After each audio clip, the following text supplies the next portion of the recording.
Good morning, my family. This is the recipe for red beans and rice. It's a super simple recipe. It's the easiest recipe I can teach you of all of the Yoast, all of the Dufour, all the Bordelot recipes. This is the easiest one. There's two methods. The only difference between one and the other is soaking the beans. So these are the red beans and rice. This is the red beans. These are ham hocks, although you can use sausage or just plain ham or nothing at all, but you don't get as much flavor. White onions, salt and pepper, bay leaf, cast iron pot. This cast iron pot is an old pot and it's an old family heirloom. Take a pack of dried red beans and rice, and this is always a pound. That's what I start out with. That's what we'll fed our whole family with. You take the pound of red beans, put them in the pot, add water, bring it to a boil, reduce it, add your onions and your bay leaf, and cook the living daylights out of it. You put it on a low heat and just let it slowly, lightly simmer and boil, constantly checking the water throughout the day. So in Louisiana, red beans and rice was usually on a Monday because that was the day that Cajuns all did their laundry. They did it all throughout Louisiana, so they didn't have time to cook for their family. Red beans is something you could put on the stove and slow cook all day long. These beans weren't really soaked. I kind of soaked them a little bit this morning, but you can see the water is kind of tea stained.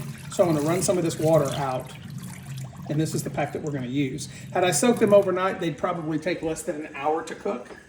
So what I'm going to do in my pot, and this is a rare time to use water in a cast iron pot, I'm going to put some water in.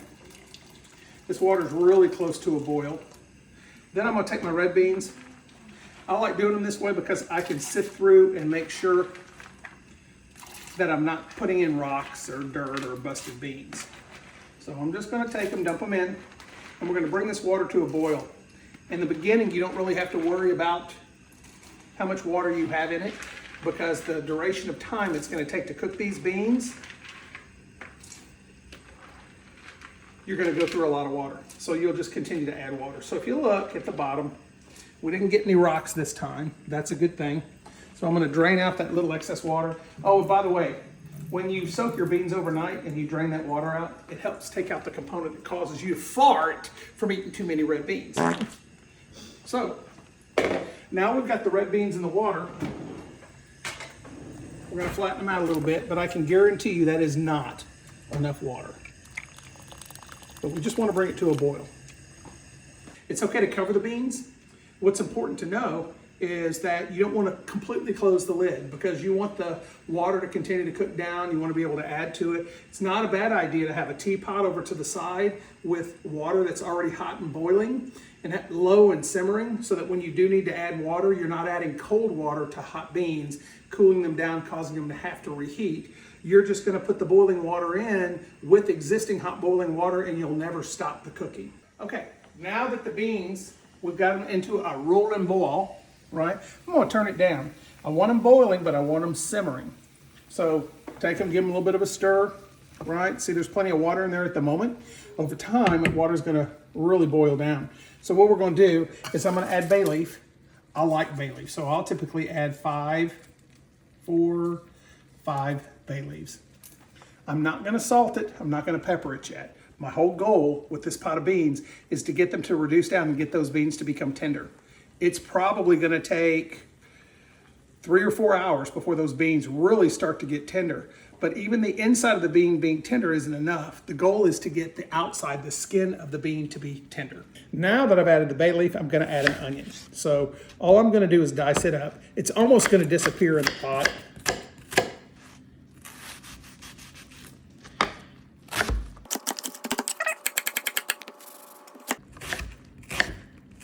Letty didn't want me to show you this part, but I said when I'm dead, you're going to want to see me chopping an onion. Trust me. So I'm going to take that onion, drop that onion in the pot. 1 onion is typically enough. If you brown the onion first, you change the flavor of the beans. So when you're making red beans and rice, you don't brown the onion in the pot in oil.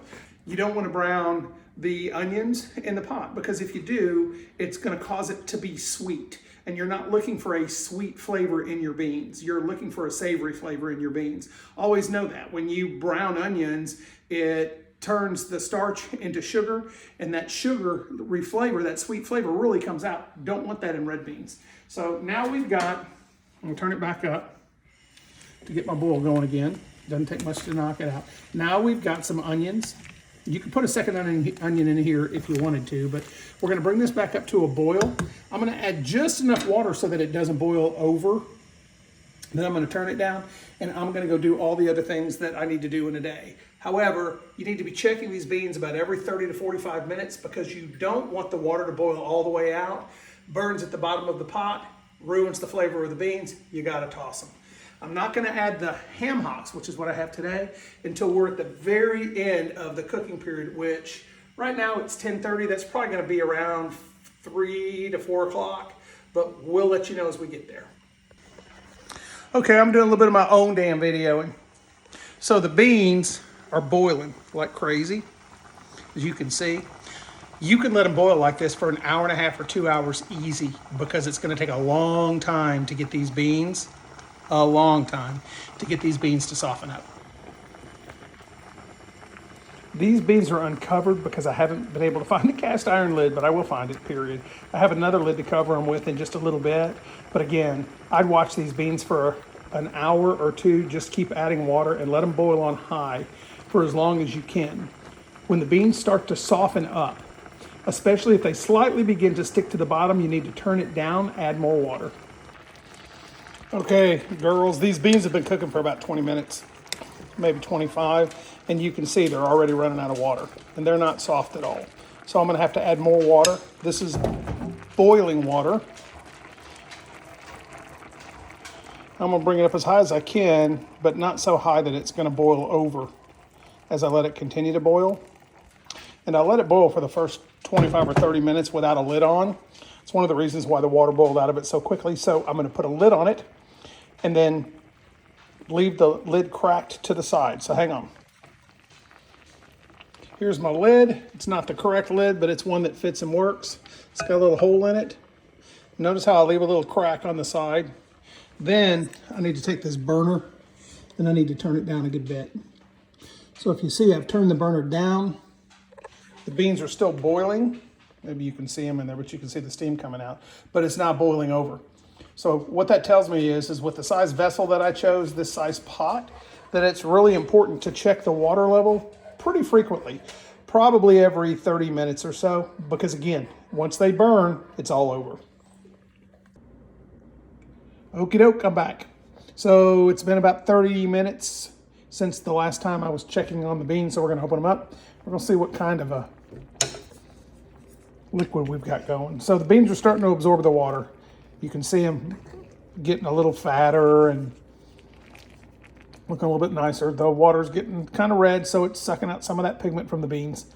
So what we want to do is we want to just keep this going. As you can see, the water level is still dropping, so I'm going to add a little bit more water here in just a minute. Okay, here we go. I'm back. So it's been about 45 minutes. Remove the lid. Let's take a look at these beans. They look good. They're absorbing water. I went out and took a walk. It's been 45 minutes. Still got plenty of water here. Means my temperature is good. I'm not boiling it so rapidly that, I'm not boiling it so rapidly that when I come back, it's out of water. So I'm not gonna add any water at this point. I'm just gonna stir it. If you notice, there is some skin that's starting to peel off, but I can still feel that the beans are hard. You can feel it with the spoon. I just wanna make sure that when I run my spoon across the bottom that I'm not picking up pieces of burnt beans. Okay, I've decided to add the protein, which in this case is gonna be ham hocks. And I'm doing that, it's gonna cool it down just a little bit, although I've left them at room temperature. I wonder if I can add one more. It's a little dangerous. The more you add, the better flavor you're gonna get. But I'm also adding volume to the pot, which could cause me to boil over. And that makes me nervous, so I'm pulling this one back out. Get a little further down the road, I'll add this next one. Okie doke. I have added the ham hocks, so they're cooked. The whole point in adding them in now is to get some of that salt and smoky flavor into the beans. I haven't salted the beans yet because I don't know how much salt they're gonna require until some of the salt boils out of these ham hocks. Same goes with ham. You could use bacon, you can use sausage, all those things. Alrighty, I've just returned. It's been about an hour. You saw how I had it on a very low flame. And look, we've got a nice rolling boil. Nothing overflowed. They're looking pretty good. That's my dog in the background. Sorry about that, or not.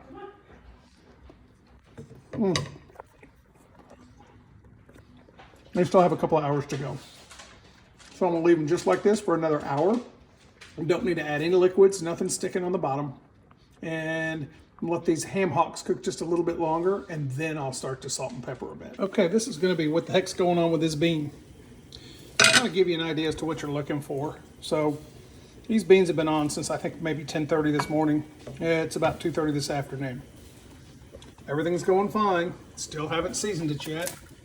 There's my bean. So what you wanna do is you wanna make certain that that bean is not only really cooked good in the middle, but that skin needs to soften up. Right now that skin is still tough. Can you see that? When that skin gets really soft, you know you're getting close. Okay, here we go. These beans have been cooking for quite some time. They look gorgeous. So now the ham looks like, yep, ham hocks are starting to break down, and it is really pretty. So what your mama and grandma used to do is they would squish some beans up like this on the bottom to help thicken it up. You could even take them out and blend them if you wanted to. So it's time to salt and pepper them. You're gonna salt to taste. They take a lot of salt, I can tell you that right now. Here's pepper. Now I'm gonna reveal to you why I don't salt and pepper them until now. Hey, Rach. Yeah. How many times did you ask if you could take a bite? A bunch. And what did I tell you? Not salted. It's not salted yet. I don't salt it towards the end or you won't have any beans left. So there it is, red beans and rice. I'll try to plate them for you. I hate making rice. It's too easy. But the red beans are kick butt. Come and get it. And now we've got the finished product. There's some rice. If you salt your rice, you're gonna have a saltier product. I didn't salt this rice. Sometimes if you oversalt your beans a little bit and don't salt your rice, it balances it out and vice versa. But the beans came out awesome. We're gonna plate it up. A bit of bay leaf. Oh, baby. Gee, look at this. Look at that chunk of ham hock falling off. You can't tell me that is not beautiful. I'll add just a little bit of, get your hands out of there. A little bit of juice in it. I'm gonna knock the fire out of you. Got it. There you go, red beans and rice. And there it is, pick your pleasure, pick your pain. You can either get the Louisiana hot sauce or use crystals. I just found this guy, his name's Jimmy something. Bergerons. Jamie Bergerons, which turns out to be really good stuff. And if I could find some more, he makes a pork rind that is crawfish flavored. That's crazy good. Anyway, there it is. Bon appetit.